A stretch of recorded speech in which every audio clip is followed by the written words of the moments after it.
এবার কম্বোডিয়াকে সরাসরি যুদ্ধের হুমকি দিল থাইল্যান্ড। 2 দিন ধরে চলমান ভয়াবহ সংঘর্ষের পর পরিস্থিতি ঘোলাটে থেকে রক্তাক্ত এবং ক্রমেই এগোচ্ছে পূর্ণমাত্রার সংঘাতের দিকে।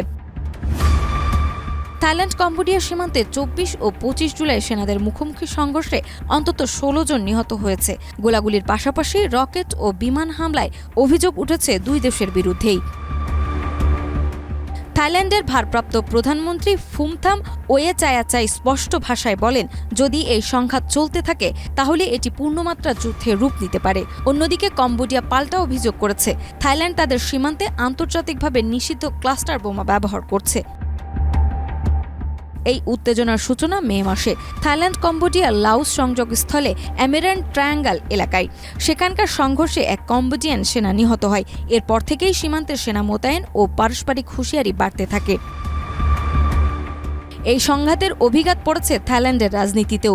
প্রধানমন্ত্রী পায়েতং তার্ন সিনাওয়াত্রাকে সাময়িক বরখাস্ত করা হয়েছে সেনাবাহিনী নিয়ে সমালোচনামূলক ফোনালাপ ফাঁস হওয়ার ঘটনায়।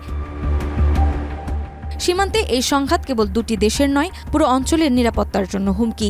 এখনই যদি আলোচনার মাধ্যমে সমাধানের উদ্যোগ না নেওয়া হয় তাহলে এই উত্তপ্ত পরিস্থিতি যে কোনো সময় ধ্বংসাত্মক যুদ্ধে রূপ নিতে পারে।